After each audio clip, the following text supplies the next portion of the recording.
Welcome back to the Angry Man Podcast with Jason and Greg.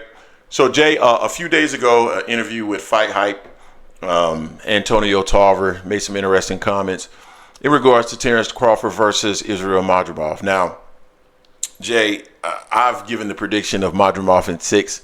And the reason why I gave that is because I just felt like at some point the calculations of Terence Crawford would lead him astray. That's the reason why. Earlier today, I got the opportunity to look at Israil Madrimov, looked at some of his fights. I have absolutely no confidence in that prediction anymore. But it is what it is. Tarver did warn of Israil Madrimov's power, Jay, and that's one thing that he does have. And looking at Israil Madrimov earlier today, here are some of the things that I noticed about Israil Madrimov. He tends to fight with his hands down sometimes. But he will put his guard up occasionally. One of the things that Tim Bradley mentioned, which was when shots are coming at him, he kind of goes into a ball. That was actually true. Looking at the fight, I did pick up on that as well. And then, the hand speed, the foot speed is a little bit slow. So Terence Crawford will have, the other thing as well is he tends to stab to the body. And Tim Bradley mentioned this as well. This is kind of Joel Diaz's system, where you go up, start from the bottom, go up. So down, up, right? And there's going to be some opportunities for Terence Crawford to actually counter him when he's trying to stab to the body. Similarly to what we saw with actually Errol got caught like that the first time he got knocked down. I believe that was in the second round. And he's caught some other people like that, Terence Crawford. So those are the bad things. The good things are, he's unorthodox. He's awkward. So that could present some challenges for Terence Crawford. Power in both hands, as Antonio Tarver mentioned. When he goes down, up, meaning that's his attack. He starts off attacking to the body and then coming back up. He's very sneaky at looking like he's about to go to your body and then doesn't. Comes back up and catches you with big shots. And then he's actually, for a guy that's not that fast, Jay, surprisingly, he's pretty good at pulling and countering as well as slipping and countering. So those are the things that are good about Israil Madrimov. He's going to be challenged in the speed department. I think that's going to create a real challenge for him in regards to a fight with Terence Crawford. I just think Terence is so athletic that, that speed is going to get to Israil Madrimov. Now that's solely dependent upon whether or not we see the same Terence Crawford. He's been out of the ring for almost a year. He's approaching 37 years old, so he might not have the same speed. And now he's fighting at a heavier weight class, and that can also affect you in terms of your time and your speed, your agility, things of that nature. So we got to see what version of Terence Crawford shows up, and I think that's part of the intrigue in the fight.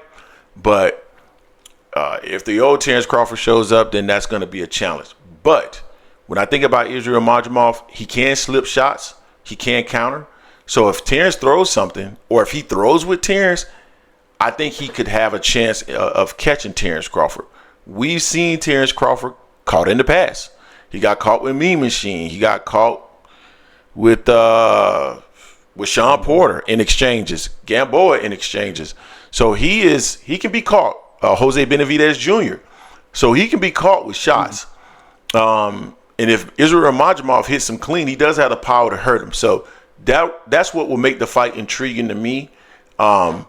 We just finished up our live stream, 4 p.m. Eastern Standard Time every Sunday. And they told me I got to stand on that pick of Madrimov. So I'm going to stay with it. But I have absolutely no confidence in the pick at the moment, Jay. What's your thoughts? Yeah, nor should you. I don't think you should have confidence in that pick neither. So, dude has 10 fights. Going to be 11 fights. Yeah, he got a title, but he got 11 fights.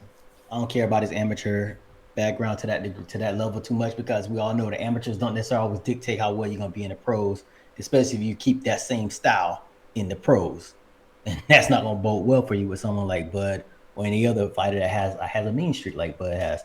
Now, I will say this. He does have a puncher's chance. And Bud moving up, we're going to see how he adapts to fighting someone with that additional weight that's going to be leaning on him. When I watch Madrimov, he's slow of foot, and I think someone has to be just as athletic or close to being or even more athletic than Bud to give him more problems in the ring.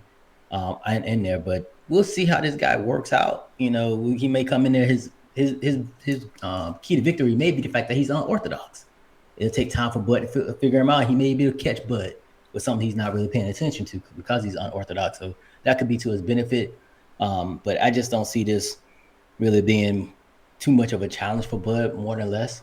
Only like 7-8 rounds possibly on that, you know, but he has a puncher's chance. This is boxing, anything can happen in this, you know. If Bud takes him lightly, or like I said, Bud not used to being to fight anyone at 154, being that extra weight.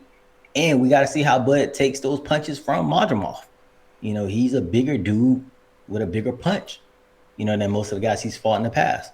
You know, the only benefit is he's slow. So Bud should be able to see most of the stuff coming, but him being unorthodox may catch Bud slipping, and may get Bud up out of there. So we're going to see, but I think your lack of confidence in Madrimov in 6 is warranted, and it should be there.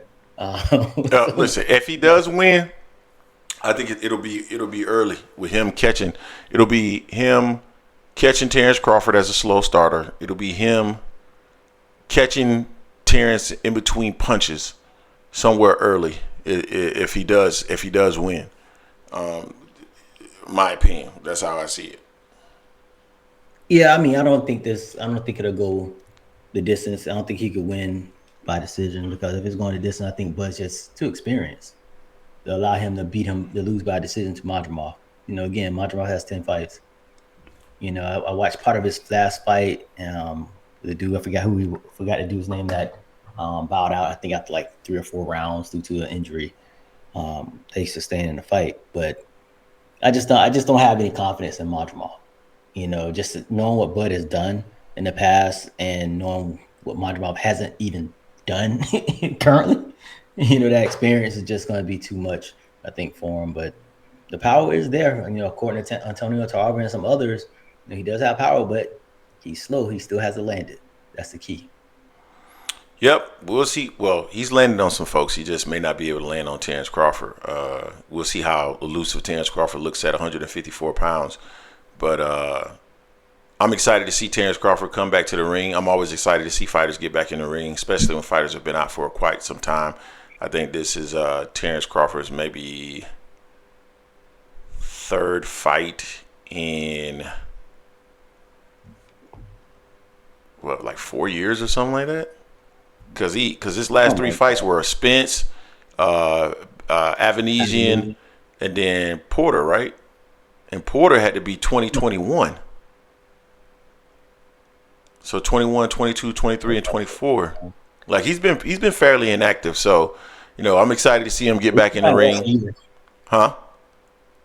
He's been fighting once. He fought Porter 2021, Avanesian 2022, Spence 2023, and now he got Madrimov.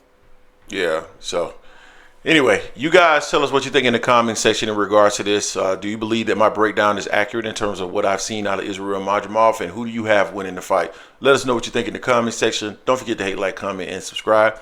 This is the Angry Man Podcast, AM Sports Media, and we are out.